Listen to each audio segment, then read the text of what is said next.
My love affair is over.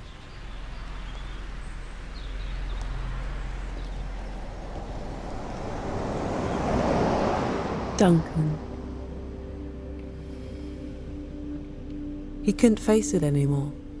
The duplicity of having an affair. The pain was far outweighing any pleasure. He couldn't take it anymore. He was rent in two, and this had to end. I begged him not to leave me. I wept deeply, and he held me, but would not budge. He needed to redraw the veil over his indiscretion and return to his life as if nothing untoward had happened to all outside appearances. The words were like daggers. I was a bubble, a fantasy, kept separate. The difficulty was he had never had sex like it, had never come like it, had never experienced rolling multiple orgasms before. That was perhaps why it had lasted almost 6 years. So whenever he pictured us together, it was somewhere away, on holiday. The reality of the everyday had never impinged. For me, it was totally different. I woke up to him. He filled my life and thoughts throughout the day. Many of my favorite clothes, my towels, my rug, my shelves, curtains, and MP3 were all from him. He already was a part of my life. For every time over the years that he had tried to break it off previously, his body had not let him, going cold turkey like a hapless addict until he dragged himself back for another body-racking fix. His final words, voice cracking as he started to cry. Thank you for everything. I love him. I love him so much. Bereft.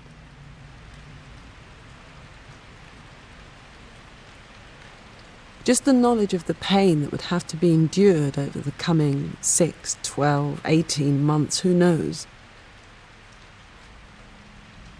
The first few days of thinking I see him in the street, the back of a proud, dark male head, the unexpected and painful reminders, having shredded photos and postcards, walking into Soho that Admiral Duncan slapped me in the face as I passed. Every song, every conversation held resonance. Ridiculous, I know, but so painful. My head knew it.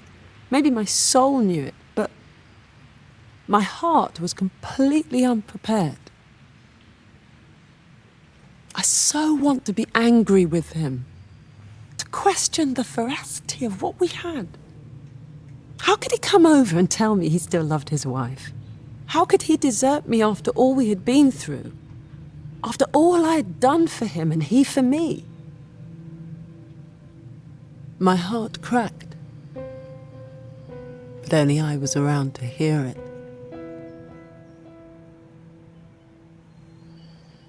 A friend of mine once witnessed a terrible thing. At the interval of a rather forgettable play, the safety curtain was lowered, but a £60,000 grand piano lay squarely in its path. As if in slow motion, he watched transfixed as the 3-ton rigid curtain continued to descend and then proceeded to crash without pausing right through the grand, smashing it to matchwood. But the heart-rending sound it made. If love is a concerto in D major, surely the noise of a heartbreaking must resemble that of a piano dying. If we could but hear it.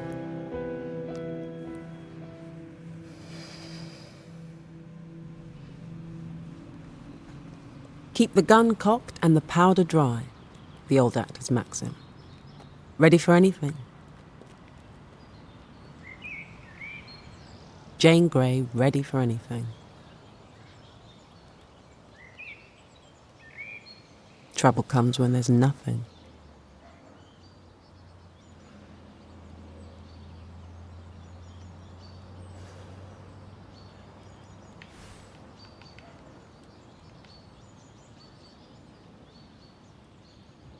Ma me mi me ma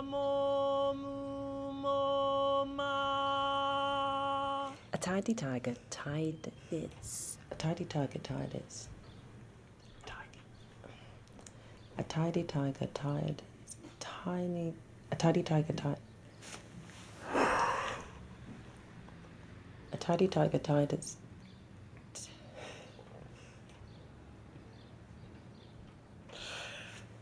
A tidy tiger tied a tie to tidy its tiny tail. A tidy tiger tied a tie to tidy its tiny tail. A tidy tiger tied a tie...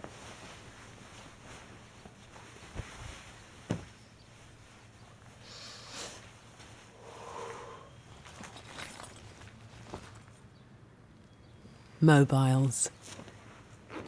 You get so used to them, it's like losing a limb the day you forget and leave it at home. Or even worse, get it stolen.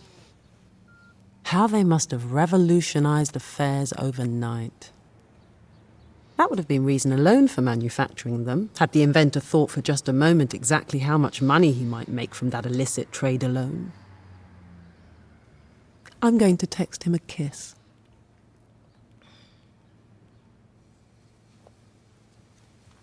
Mine would lie on its side at night, facing me, in case he texted.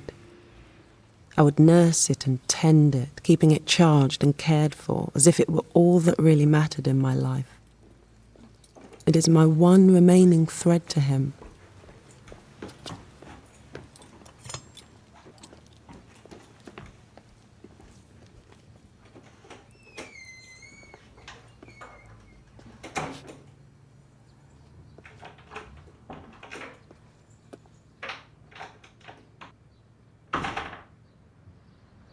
Two weeks of fretting, of not speaking, of sending texts and getting no response, of getting in the car at any hour of the night and finding myself parked outside his house, trying to be invisible to the curious neighbours and even to his son and wife.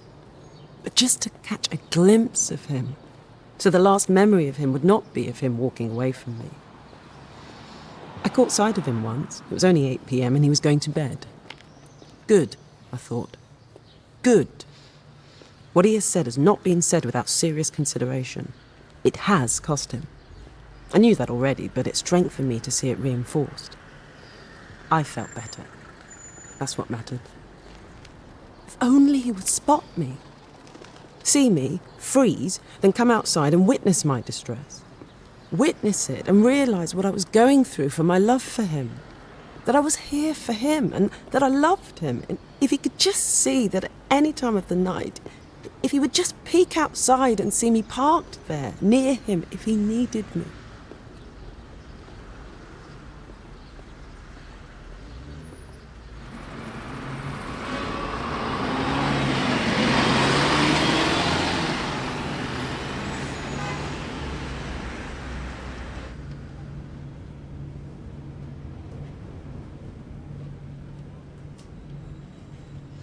I knew the front of his house inch by inch.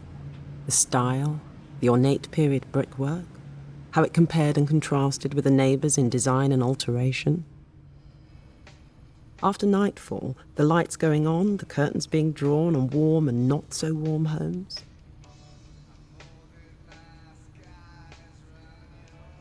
What the hell was I doing there? 2 squirrels.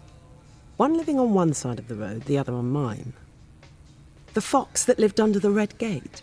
It had an immaculate tail and patrolled the entire street with a silent, graceful authority, slipping effortlessly out of sight to any passers-by behind car or garden shrub, only to reappear moments later to watch their oblivious retreat with something approaching disdain. How could humans be so crushingly inobservant and yet thrive? Was he watching telly, curled up on the sofa? Was he asleep? Was the light on downstairs because it had been left on? Or was it the wife watching late-night TV? And then dawn, the early birds. A family of 4 blackbirds who hopped under and between the cars, industriously attacking the gap in the gutter stones for any worms. A wren and a robin there too surprised me, and always on the lookout for the local cats. 3 in particular. A white, fluffy-tailed slinky angel with a bell but a serious mean streak, a large ginger Tom who favoured the sunlight atop the highest wall, and a Manx. The street lights flickering off one by one in the space of 5 minutes. Starting at one end of the street and working their way westward along it as the sun's fingers stretched their reach along the leafy, peaceful street. Autumn. Growth at an end. A time for harvest, for collecting the summer's fruits and storing them for the winter's worst. My squirrel scampered over the road, its mouth full of a bread crust. It disappeared into the cypress tree opposite and reappeared a moment later. I realised he hadn't sat there and feasted. He had wedged it in some crevice for another day. Squirrels and foxes. Great at adapting.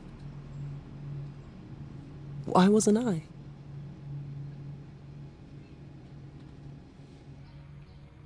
The early morning joggers, then the cyclists, the dads getting into their cars, plumbers in over-revving white vans.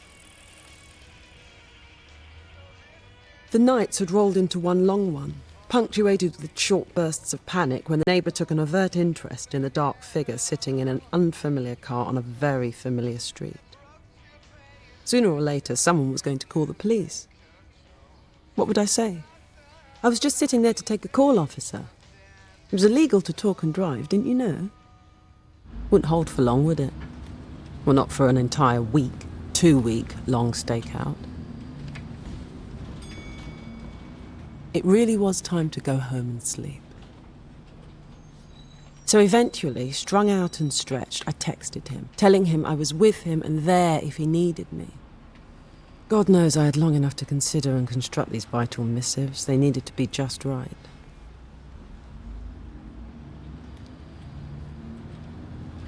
Up until Duncan, I'd always been the pupil.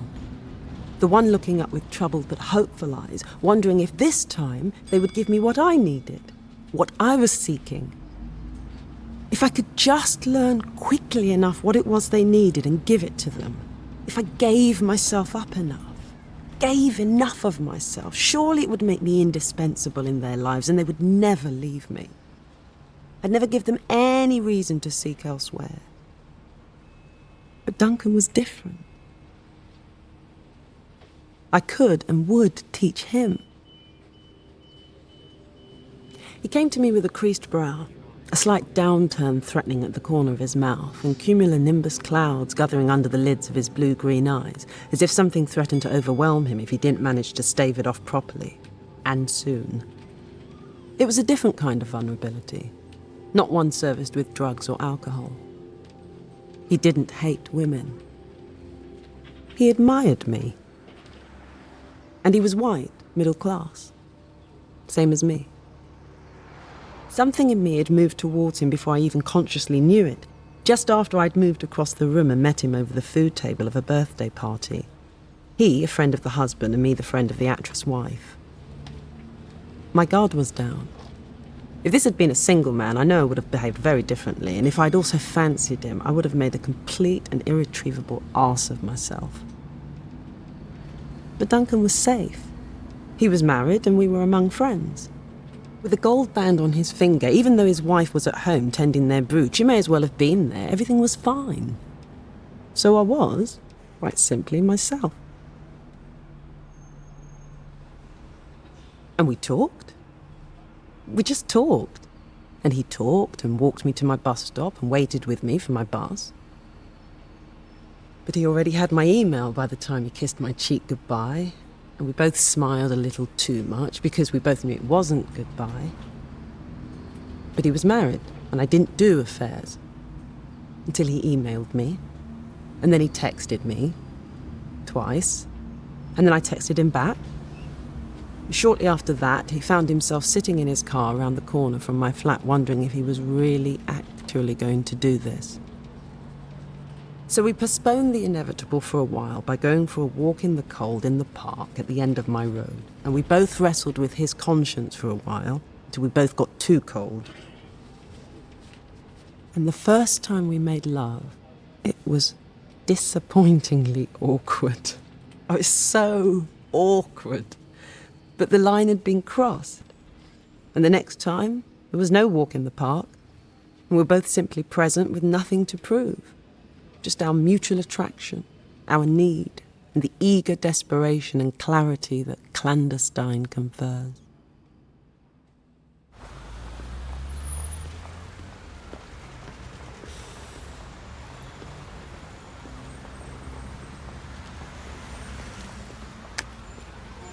Of all the names I could have been landed with, why grey?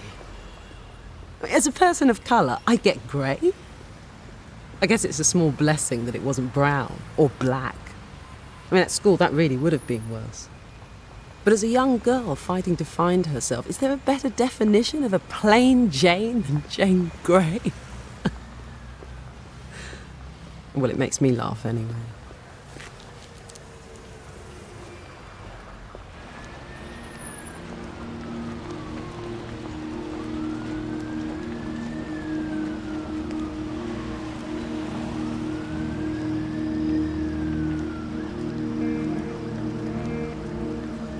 The de Menezes case illustrates an extreme example of a common situation, where he has done his best to integrate into a society, but the society has failed to integrate with him.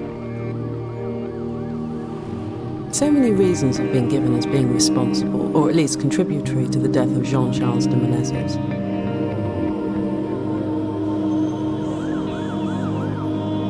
I feel that the roots of this story go much further back than 2005, or even 2001 for that matter.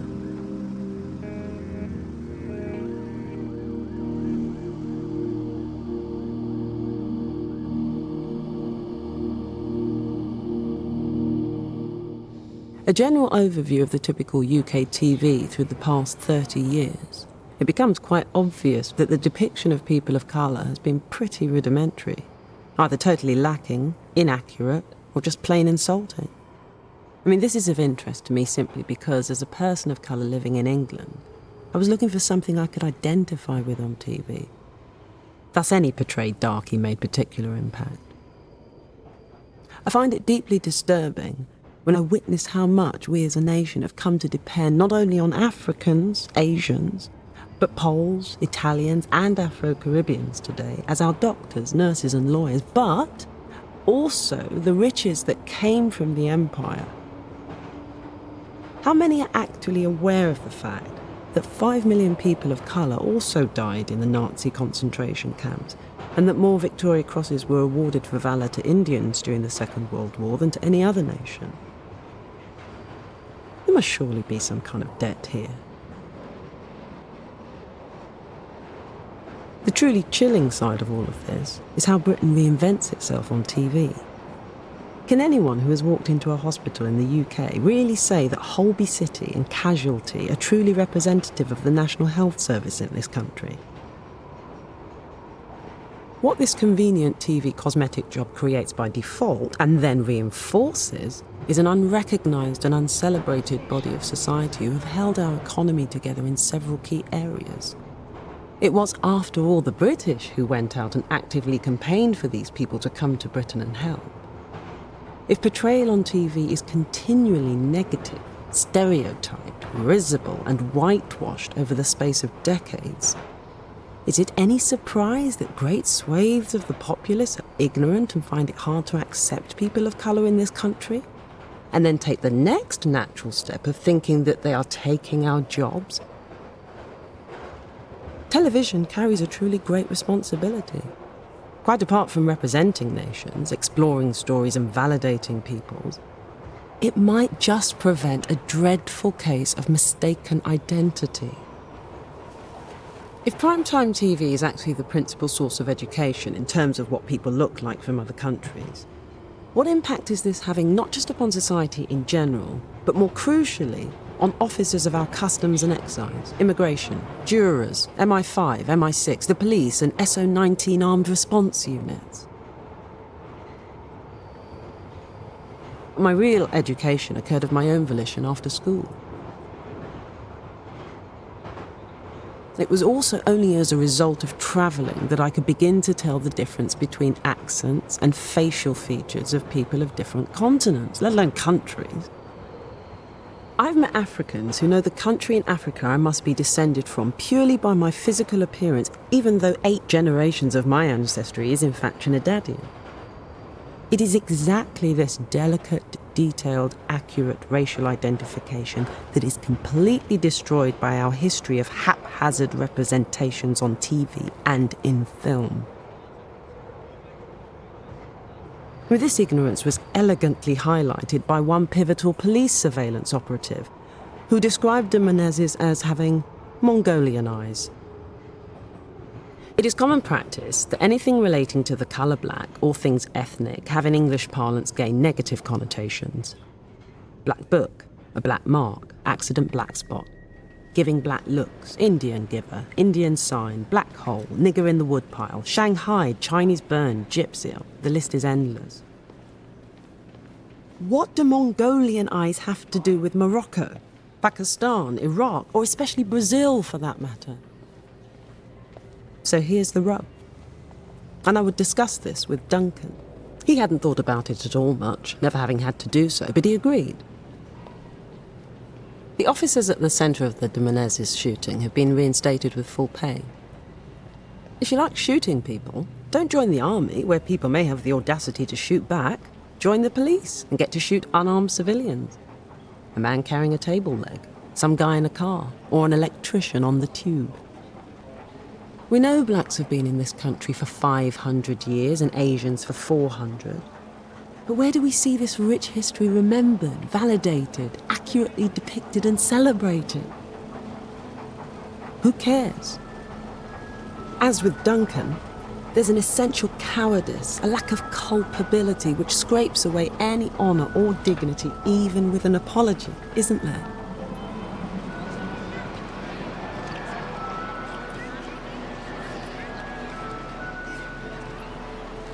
Which kiss would he remember? How could I appeal to any last vestige of feeling he had left in him for me? Change his mind.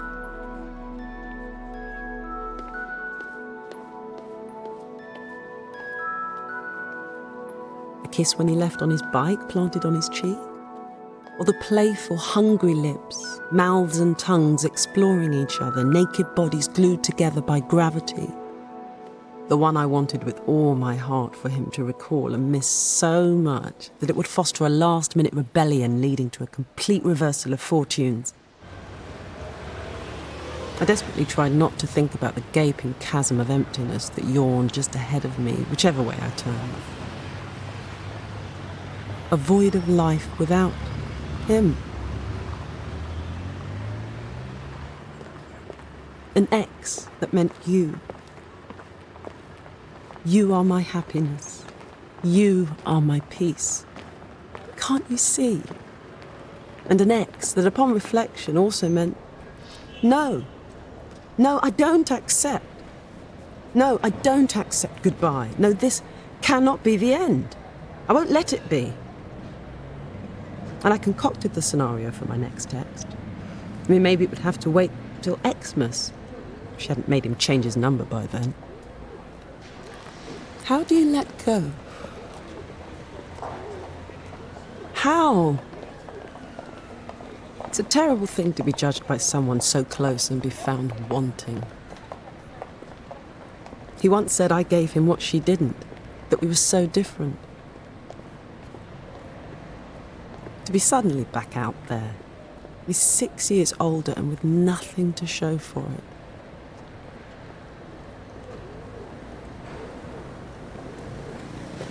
You must be Jane Grey. Yes, hello.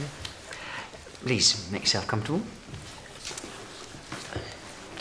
Have you had a chance to look at it at all? Yeah, actually, it's one I know quite well. We did it at drama school. Oh, right. And you were at... The Guildhall. Yes, of course. Guildhall. How was it? Yeah, I enjoyed it. You know, hard work, but good. Of course. And you did Macbeth. You played... Lady Macbeth. Oh, well then. Well, would you like to read? Oh, I'd be happier to just do it, if that's okay. Of course. By all means.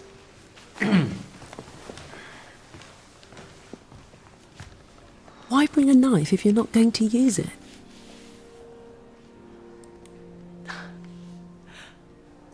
The raven himself is hoarse that croaks the fatal entrance of Duncan under my battlements.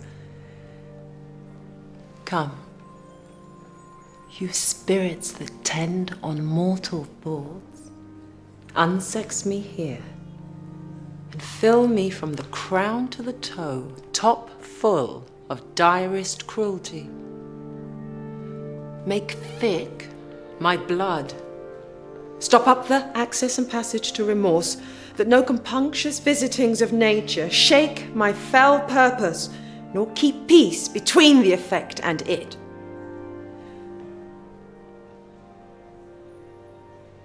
Come to my woman's breasts, and take my milk for gall. You murdering ministers, wherever in your sightless substances you wait on nature's mischief. Come, thick night, and pull thee in the dunnest smoke of hell, that my keen knife see not the wound it makes, nor heaven peep through the blanket of the dark to cry, hold, hold.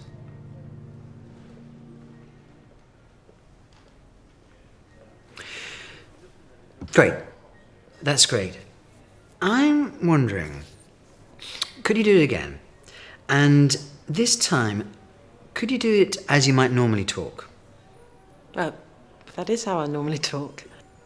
What I mean is, what I find is that the text will very often spring to life when one uses one's own accent. Do you know what I mean? Well, how about the accent that your father has? My father pretty much speaks in RP. I'll tell you why I'm going down this road. Let me tell you a little bit about where we're setting the play and some of the ideas that we have. We've got... we're trying to access this Shakespearean world that he's writing about. It's really going to help us to access... With a sinking feeling, I knew, even as I said that my father spoke as I did, that I wasn't getting the job. And moreover, that he wasn't looking past my colour, my training irrelevant. Even worse, he was judging me for having turned my back on his idea of what my ancestry was. I'm never employed simply to act, but because I'm also black. The roles only exist because the story involves black issues. Never simply a lawyer or girlfriend. There's always some angle involving race that my white counterparts needed never even consider. For them, taking a role was never a social or political statement with inherent ramifications, transmitted into millions of homes and in the playground the next day. I've been forced to address my culture because of how others perceive and interact with me, because of the questions they ask me that have always been directly as a result of my colour.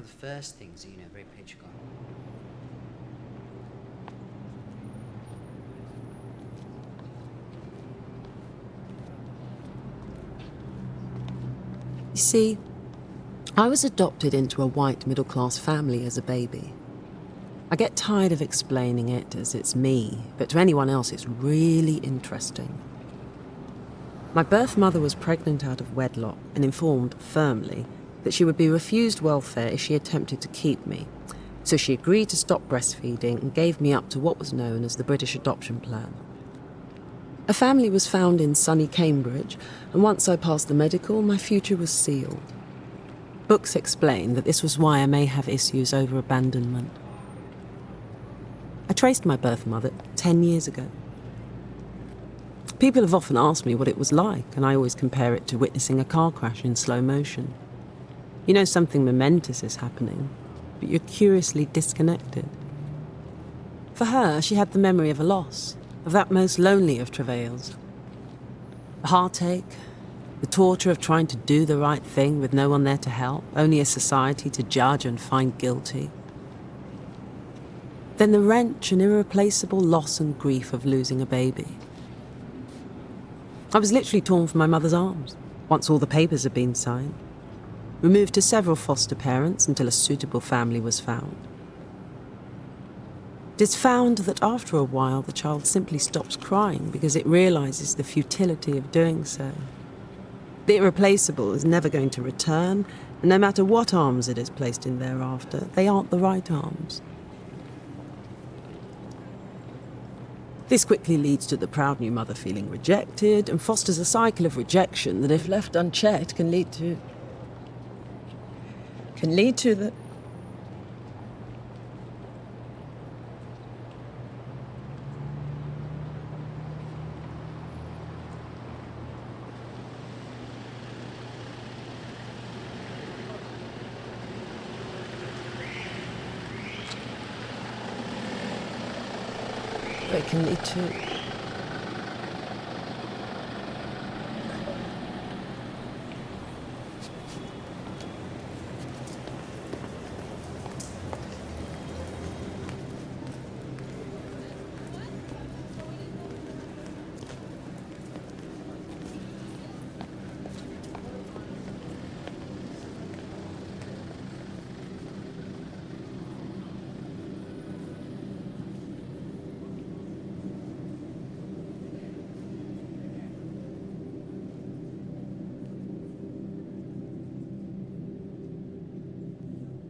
I grew up in the 70s.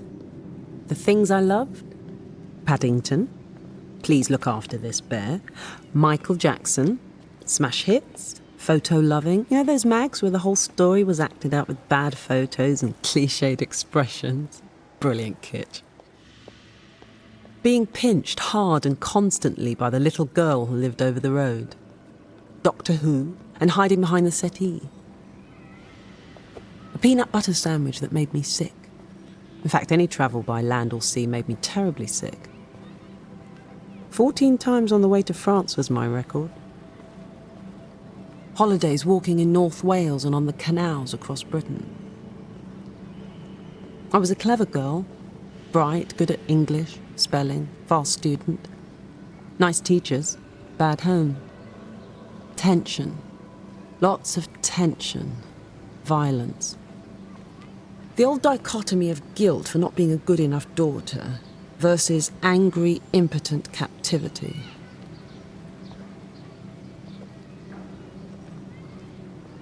The most surprising people have been prisoners. Seems almost to have been a badge of honour at some point. Cambridge grad Samuel Pepys, Thomas Paine, John Bunyan. As with Oscar Wilde, Bunyan wrote his most famous work, Pilgrim's Progress, whilst incarcerated.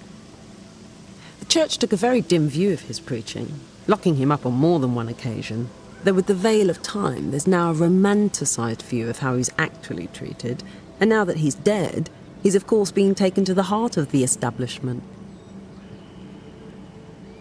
Funny thing, art. Time and time again these professional anachronisms are mistreated all their lives and die misunderstood and impoverished, only to be celebrated, their work selling for millions on the condition that they are indeed dead. And the more tortured and destitute, the better. Van Gogh's mother torched a trunk full of his works as worthless before he died. Mozart, Kafka, Walter Scott, Zora Neale Hurston, all died lonely and penniless. At least they were able to leave a body of work behind. I mean, to be fair, Cambridge meant a good schooling, youth music and youth theatre, rowing with the Cam running through it, and the countryside just a stone's throw away. But as I got older, I realised it simply closed at 11 p.m, and there was a sense that there was a lot more out there than becoming an estate agent or bank clerk. As a townie, imagination didn't live there. And London an hour away by train.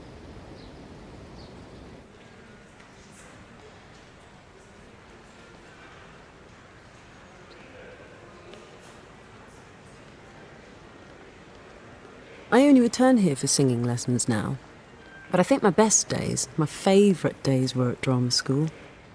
And after that the scales fell from my eyes in terms of how I was to be perceived by the industry. And working with bad directors, and poons. I mean, poons were actors who were in it for themselves, both on and off stage. On stage, they utilise every trick they can to upstage and draw the audience's eye, except good acting. Off stage, they work the politics. It is almost exclusively the refuge of the bad actor, but a few good actors are not averse to a bout of neuroses and lapse from time to time. I had one actress. I was doing pretty much a one-woman show, and on one of the previews, she moved the props on stage purposely to make me dry, knowing that I pinned much of my heavy monologues on where I was on stage and, crucially, on where the props were. If you don't have principles, what in life do you have? I learned as a child there can be a downside, a burden attached to deep insight. As an actor, one was a victim waiting for the phone to ring, for a job, and then you weren't hired to think. No, just to do, to act. As with Lady Jane, if you're one of those sensitive types in life and you don't manage to find your vocation, your mode of expression, early enough and make it pay, you would be in for a sea of pain. Interference and control by others. Dealing with mediocrity, the daily pain, the daily grind. Why should you be exempt? But the inability to express yourself or earn a living doing so. Family eager to stick two fingers into the wound.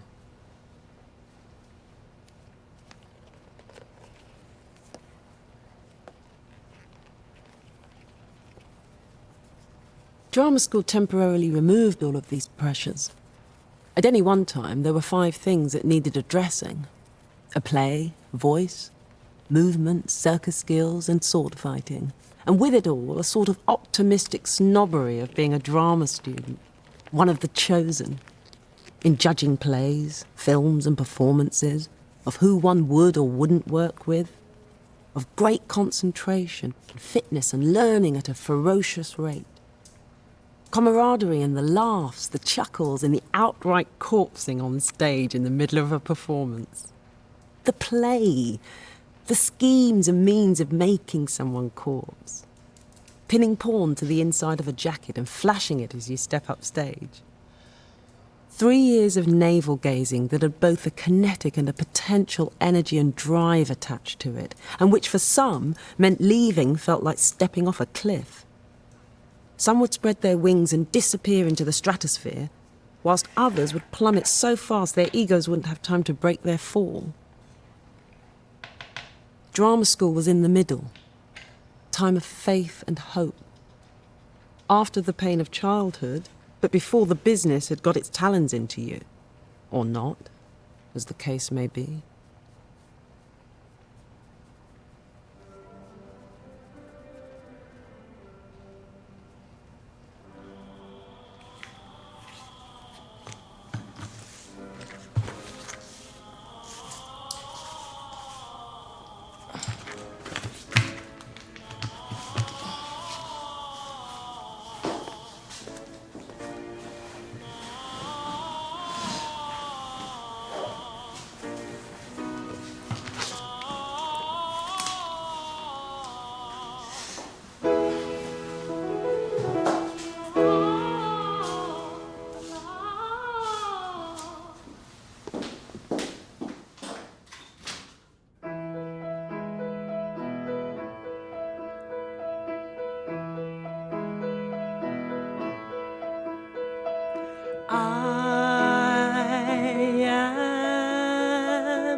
In 1554, my namesake, Lady Jane Grey, was beheaded here at the age of 17 for treason by Mary Tudor. She's obviously best known as the 9-Day Queen, and lived here for some time. What interested me, though, on deeper inspection, was that she suffered a terrorist mother by the name of Frances Brandon, who, recognising a deep and sensitive soul, elected to have it beaten out of her. Jane managed to escape aged 10, and lived for a short halcyon while, protected and nurtured by one of Henry VIII's wives, Catherine Parr. But Frances was never far off the scent, and had Jane married to a man she felt nothing for, then pushed her unwillingly towards the thing that at last undid her, a claim for the throne. To be fair, she was also surrounded by a bunch of idiot men. With a father and husband such as they were, she had no need of enemies. Her cousin, Queen Mary, granted her a private execution, and she was courageous to the end. But by all accounts, she was unmourned and unmissed by her mother.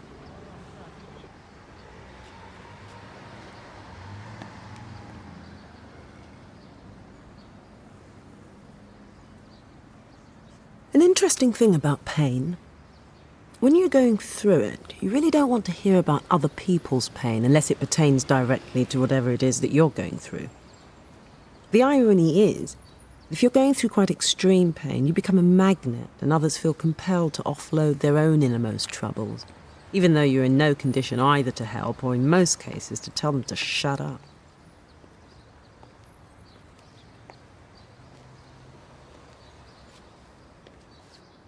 Duncan, my knight in tarnished armour, turning, twisting on that spike like a speared fish held aloft, out of the water, gulping, unable to breathe, on the end of a barbed harpoon, totally out of its element and powerless to lift itself free of the arrow through the heart, the squirming only serving to increase the abject pain.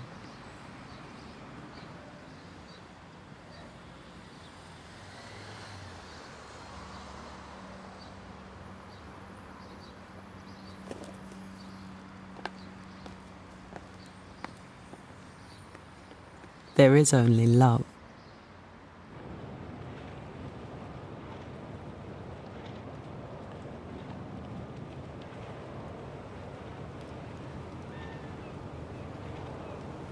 Even though I was always the biggest at school and was being beaten and kicked daily by my mum, I was no bully.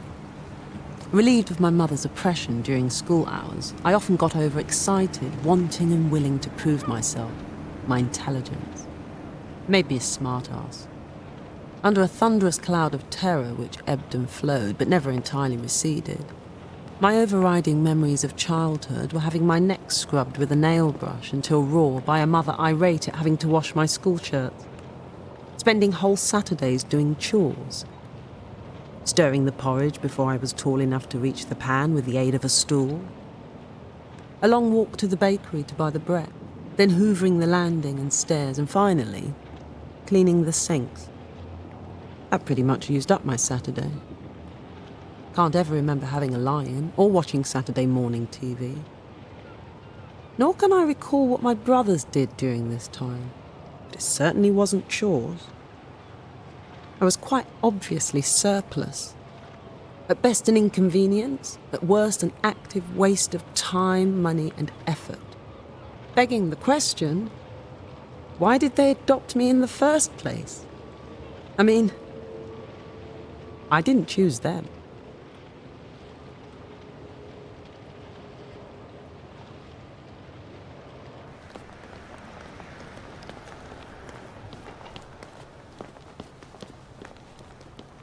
It seems to me, it's not how talented you are. There are quite a few talented people I know, but they aren't necessarily the ones who make it. After that, it becomes about those who have what I call the talent for talent. The ability to look after what they have, despite the disappointment, the unemployment, and the usual peppering of actor neuroses we are all prey to. After a few years, this cuts down the number of employable actors by quite a lot, as they fall by the wayside to depression, ego, anorexia, alcoholism, lack of confidence, or the need to pay the rent and put food on the table when there's no work, falling into those ghost jobs, Silver service, temping, promotions work, telesales, front of house staff, bar work, stagehands.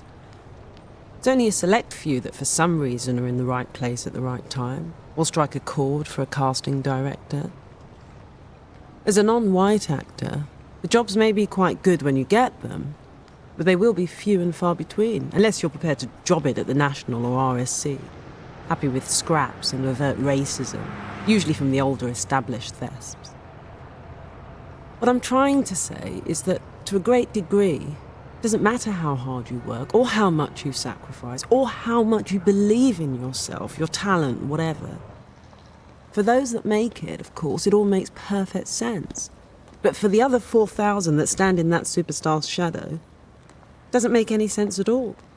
Just bitterness, longing, waste. How many actors does it take to change a light bulb? 9. 1 to do it, and the other 8 to say, I could have done that. Brave is the actor that manages to say enough's enough and gets out through positive decision. Because for the true artist, it chooses you, you don't choose it. It's an illness, a compulsion, a life, even an addiction. But unlike a painter, actors can't just go out and buy a canvas to express themselves. They require some random gherkin to point the finger and choose them. An actor, almost by definition, is a victim, until and unless they get to turn that fabled corner of famedom and thereby choose the projects they wish to work on. Simply because they stumbled into a great job because their hair was long enough at the time of the audition. Finally, life is totally arbitrary, indiscriminate. Talent stands for nothing. Karma is bull. My brother Lucas died of leukemia and he would never have harmed a fly. I can remember the blood red where the whites of his eyes had once been. Looking back at me, apologetic, hoping they weren't freaking me out.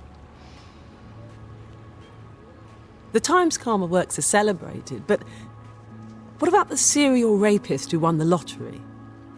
The guy who told Karen Carpenter she was fat? The robber who gets away with it? The undiscovered murder? That would be a very intimate thing to do. Look at someone dead, especially if their guts were hanging out. That's vulnerable. I mean, there's no point worrying about faith, the afterlife. Whatever happens, happens. But the manner of one's death, that's different.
If I had those same feelings of abandonment the moment I held my birth mother, as she had, they certainly weren't conscious ones. I just held a sobbing stranger in my arms for as long as seemed polite under the circumstances. No, for me, it was what happened next that was really interesting. Sitting in a strange, poky flat having a cup of PG. What hit me over the head then was the extraordinary situation, and I don't use that word lightly. It was as if I was able to sit atop the fence that separates nurture from nature and see myself as if with new eyes. For the first time. and slowly unravel what it was about me that was genetically inherited and that which was learned.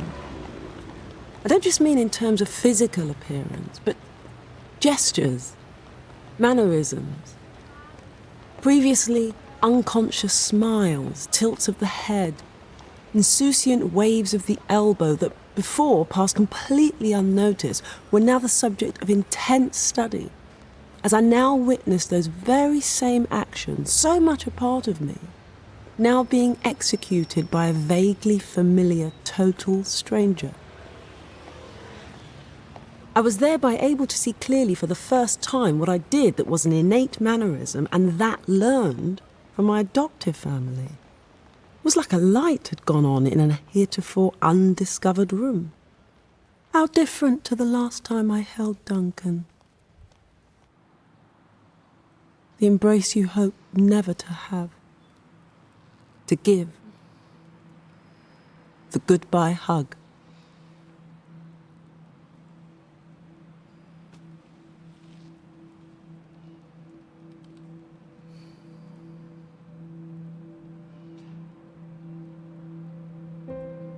Compared to the one with my birth mother, that one is the definition of abandonment.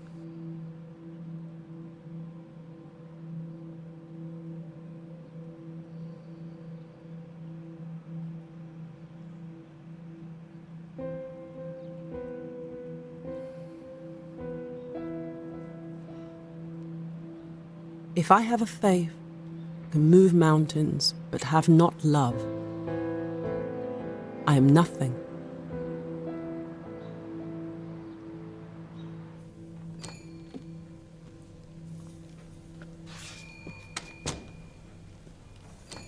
I do like food. I mean, I've always liked food, although I have also been bulimic. I think you never stop liking food, even when you are bulimic. And that's the problem. Just don't want the consequences of eating it. Or at least your own interpretation of what the consequences are.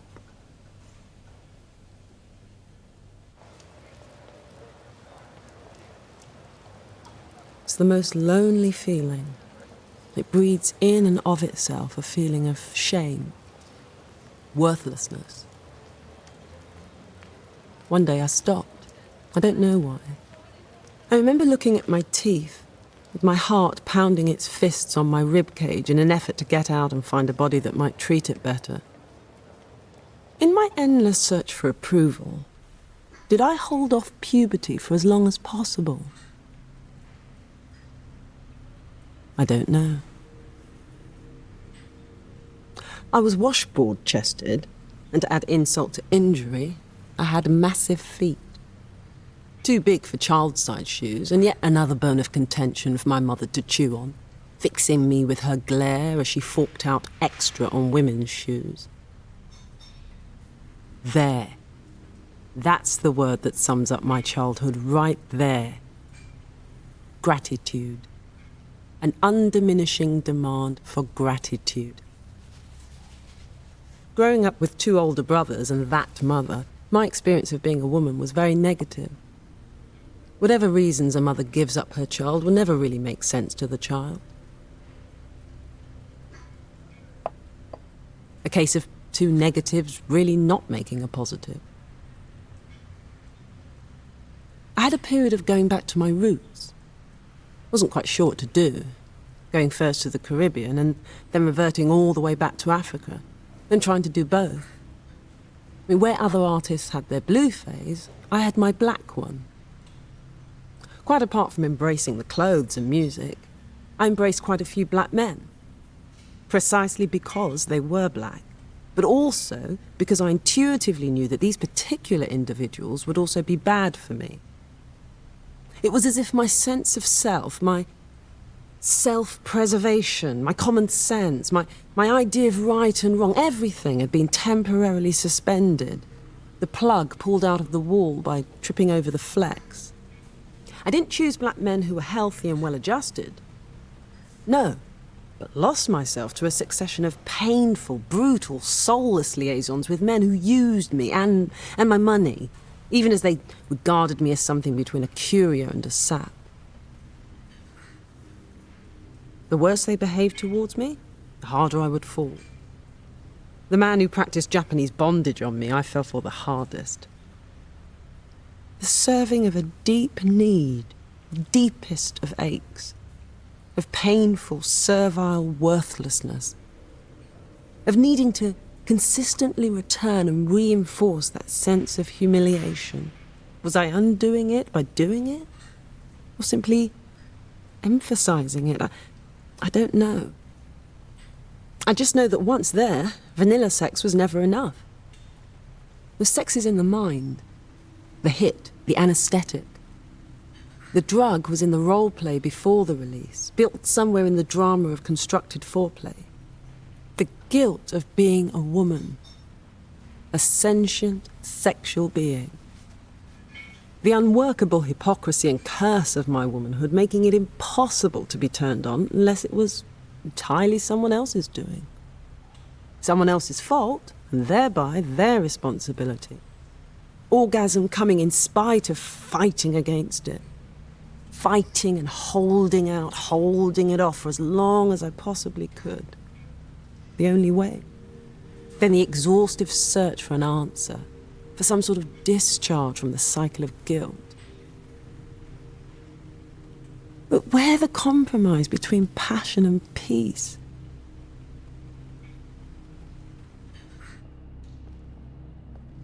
Duncan would say, with a smile in his relaxed voice, that he attained total mental clarity after an orgasm, as if his brain had been cleared of all that was obstructive and fuzzy, and he was able to see answers to all sorts of unconnected questions. I found the opposite. I got my release, but I found no answers. When we made love, the clouds really did lift from his eyes.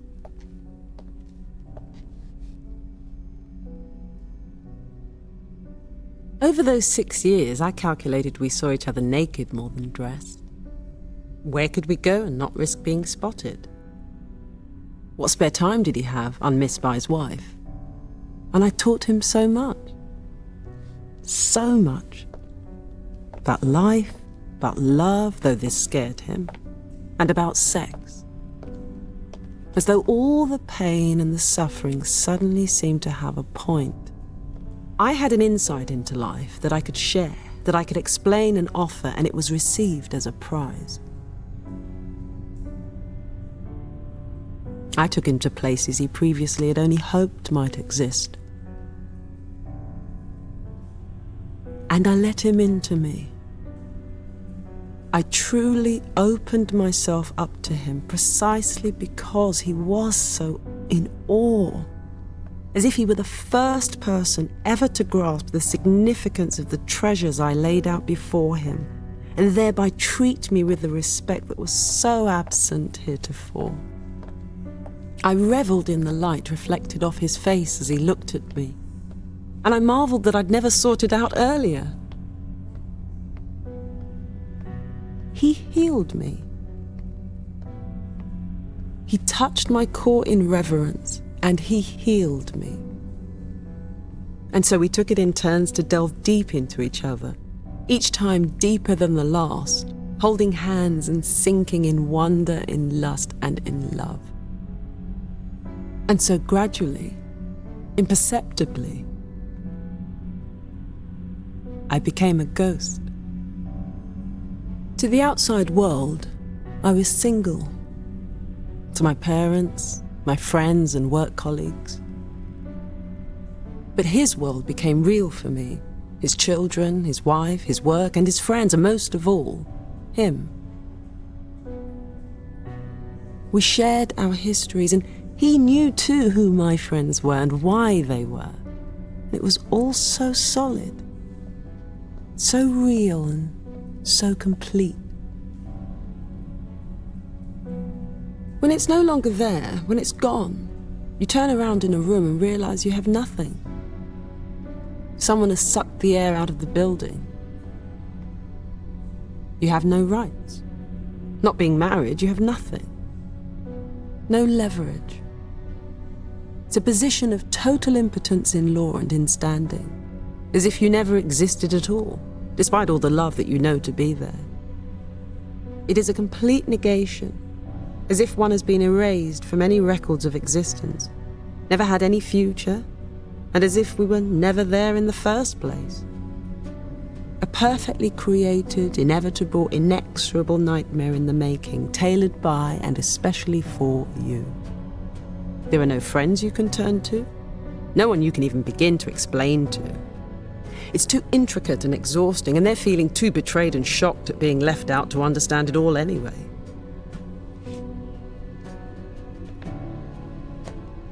It's at about 5 years out of drama school when one realises one isn't living the life one wants.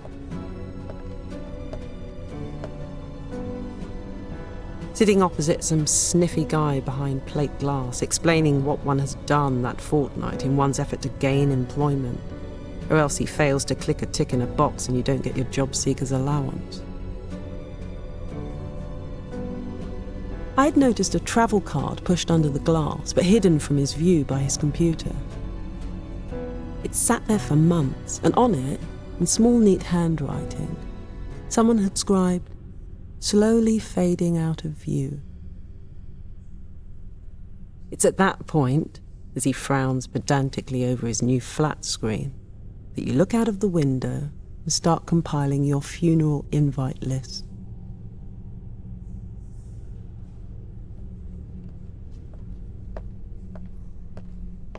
As a child, I was indeed a crybaby, but not through pain per se, but because of the totality of the injustice being meted out on me day in, day out, come rain or shine.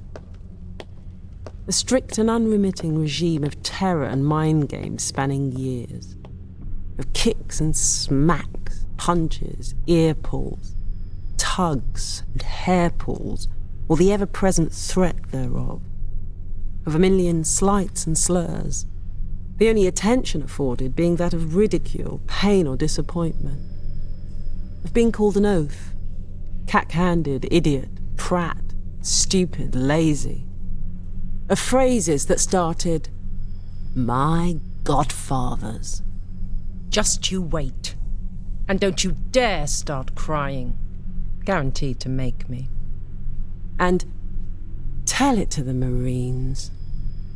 More often, though, the same impact was effected with a silent but oh so meaningful look. And this could be executed at any time, unseen by others in any company. A ripcord to the heart that froze my blood and shut me down instantaneously. I simply crumpled and disappeared. The cloak of normalcy remained intact to all but the most careful of observers, and family friends to this day remain totally ignorant of the artifice. What this did create, in me at least, was an extremely high pain threshold, both mentally and physically, but also an expectation, or even a propensity, to bring pain needlessly onto myself. I've never been a violent type, never believed it works. I remember being fascinated by my periods, the biology of it, and how it seemed even so to be a million miles away from babies. I never discussed children with Duncan, but he knew I wanted him to.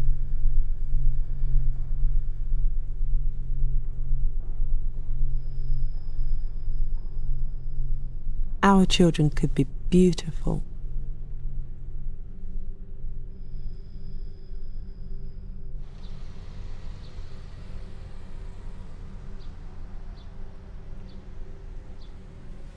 I texted him yet again. "I'm sorry, I still need to make sense of things. I promise I am trying for you. If you can help me through this bit, it will, I'm sure, be easier for you. It's the first night I haven't slept in the car." Well, I needed him to know, to understand. This elicited the prayed-for phone call, almost immediate. "Okay," he said, "this had to stop." I explained that I loved him. I wouldn't quit. He asked me if I could not see what he was going through, to let him go. I told him I loved him, that he hadn't listened to what I had to say.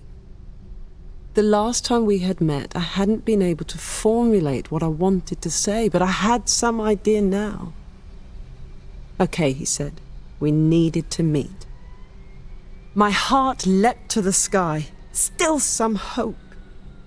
I gushed unwisely, delirious just to have his ear after all this time. I mean, how could two people in love with two other people expect to stay together? That I couldn't believe she wouldn't let him go. If I could just say my piece, I'd give her a piece of my mind. At this, he went off the deep end. He couldn't see the wood from the trees. He said we were both as bad as each other, we were both saying the same things about the other, and neither of us were willing to back down. Couldn't we see what it was doing to him?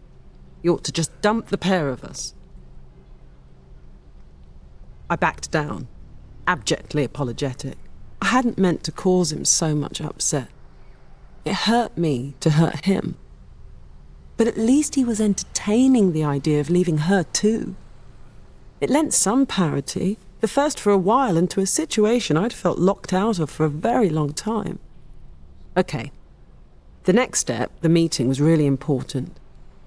But at least there was a chink, a hint, a wisp of hope. The more I sat and thought, the more I realised I had so much I needed to say if this was my only opportunity to speak. When pressed, I simply wasn't going to be able to remember everything. I sat down and started to write a list. Of course, all I hoped was that I would manage to persuade him, or even better, that he himself had had a complete change of heart and there was no fight to be had.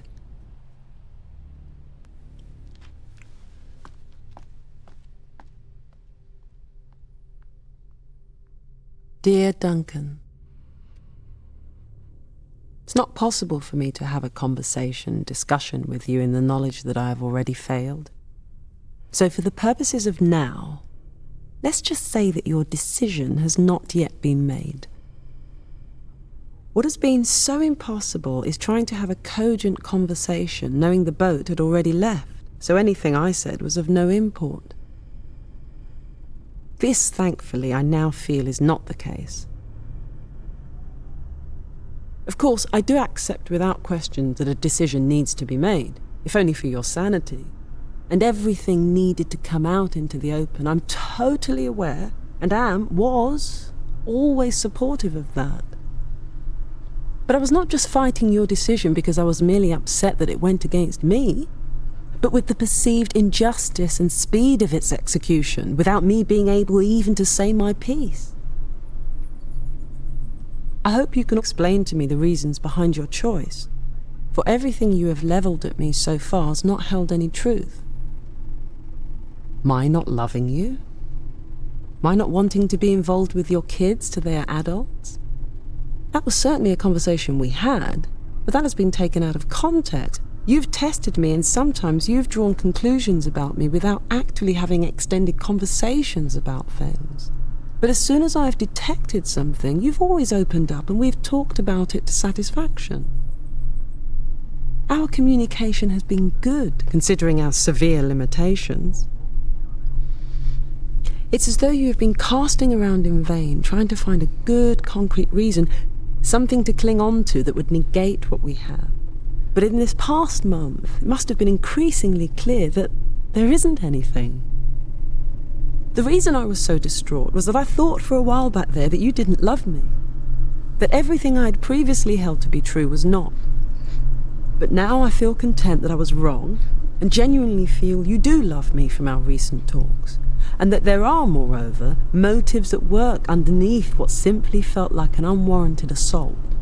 Also, that there may be a real part of you that really wants to believe in us, if only you can trust enough in what I have to say and then accept what I say as being true. Please believe me when I say I have searched my heart every day and night and know with certainty that you are the future I desire. What I have with you is one of the most important things in my life. I cannot stress that strongly enough. So if I didn't speak out, then this time would pass and be forever a timeless regret. I'm not even trying to compare with what you have gone through, but what I have gone through over the past 6 years is testament to the strength of my feeling for you. And when you speak of your pain, in all this time, I was the only one who knew about it and endeavoured, however incongruously, to help carry it. In our time together, I hope you found and remember some sanctuary, succour and peace with me. You seem to keep trying to say to me that you are causing me pain and that by leaving me it will cease. But that pain you talk of and feel so guilty for would simply no longer exist if we were together. It is not you that is causing the pain. It isn't even Louise. It is the absence of you. Louise may not respect me, I have to accept that and can't expect her to, but I am not a fly-by-night who seduced and shagged you and then left. I have cared for you, looked after you, listened to you, shared with you, laughed with you, and loved you, however hard, uncertain, and scary it has been. And 6 years on, I am happy and willing to marry you, although granted this probably isn't exactly the best of circumstances to be asking for your hand in marriage. Has to be said, though, that my body absolutely yearns for you with every fibre and will continue to do so. It can only be ignored or painted over for so long by rational thought. Ask yourself, why would you not meet at my flat? I am clearer than I have ever been with the life I have led. The losses I've had, the pain, the suffering and the joy I've both lived and witnessed, that what I want is to share my life with you. Whatever our jigsaw may or may not be psychologically, what we have is not unhealthy to us or injurious to anyone else if we had only met in different circumstances. I feel that there is a part of you that Louise can never know, however hard she might try, and it's a part of you that flows so naturally in me. Perhaps you are scared of it. I don't know. Rather than you choosing Louise over me, what perhaps you were trying to do was resolve that which was unresolved within your marriage before you can do anything more. I see that you need to work through what you need to work through in order to find out if you want to stay in your marriage without the influence of me in the background. I need you to understand that I wish to be with you, but only if you wish to be with me. You are part of the fabric of my life, and I miss you every moment of every day. These past 3 weeks, I was going through something that was a result of a total misunderstanding of the actual situation. Shock, loss, and panic. I just needed you to make that decision in full possession of the facts and in no doubt at all about what you mean to me. Thank you for letting me speak. And believe me when I say, in all its myriad connotations, that I love you.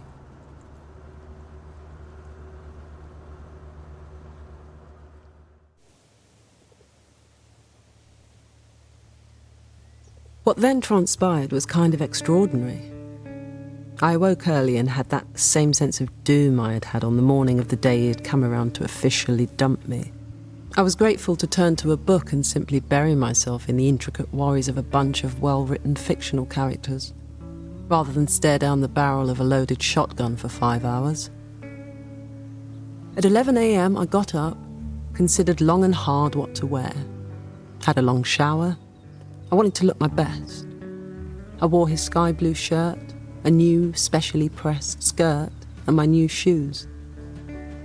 I then packed my bag with water, minstrels, a pebble I wanted him to have, tissues, as there was no way I was going to get through this unscathed, and the vital letter, neatly printed off and stapled. Then I headed for the door to take the 30-minute walk to the park. I knew he loved me. Whenever he had tried to break away, he'd always pulled me back at the last. And I knew that nothing had gone wrong between us. That was my rock, my certainty. He looked awful and was being very businesslike in a false way. It was a beautiful day. We found a birch tree to sit under. I read my letter first, haltingly and through tears toward the end. He was in tears, but listened quietly. I asked him if he had understood everything. He said yes. I then had absolute faith that at some point he would see the light, see the person he was with me, the person he was with she, and stand up and say, no more. Understand that his journey was far bigger than simply choosing between partners. And it was me that gave his soul what it craved, me with whom he was his true self. He then said he hadn't changed his mind and tried to tell me how bad Louise was, how tormented, how she had puked. I didn't want to hear it. Couldn't believe he was even trying, and stopped him. It was like he had been programmed. He then read a letter Louise had written for me, as I'd refused to meet her. She accused me of being a cancer in her marriage, responsible for its near demise, and even responsible for breaking the heart of the man she had had an affair with too, because I had forced her to look elsewhere. I was flabbergasted. For starters, she didn't know the truth, so was off on completely the wrong tack. She then just proceeded to bully and offload a bunch of bile, saying I would never have him even if they split up and I could never be a mother to her kids. It was actually quite funny it was so misguided and childlike. She said I had come in and seduced him and robbed her marriage. Their marriage was over way before I stepped into the frame. The trouble in all of this is that somewhere after the initial affair, we did both fall in love, and I know we both individually entertained the idea of us seriously. The question is, how did I react to this possibility when he mooted it at the time? A sense of panic as I shifted away from it? He would have seen that too, giving him an answer even if in reality it wasn't a true sign of how I really felt, just a fear.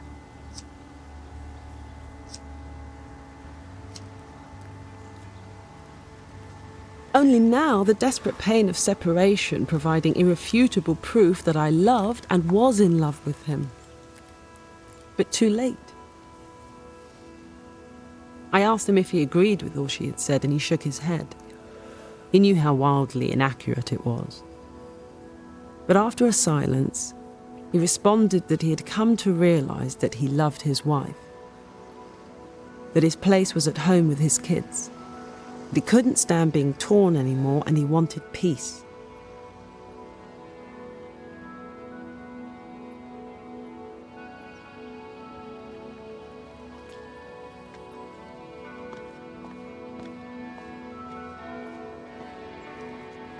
He admitted to being a coward, and that I should make a pile of all the things that he had bought that reminded me of him and burn them, as if that might expunge everything and make it all right.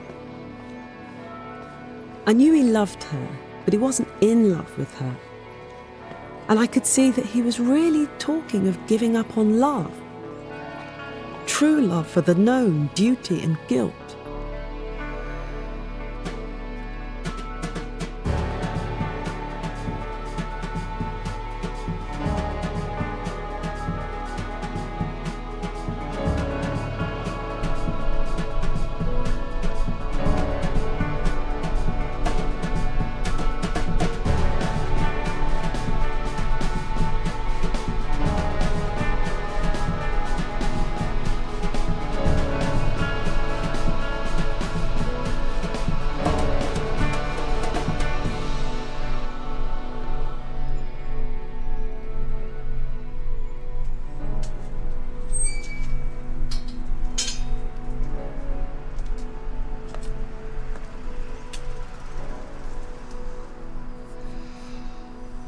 Faith, hope, and love.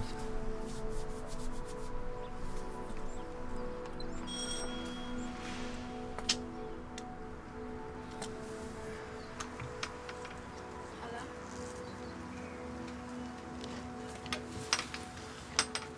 It's for you.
Louise!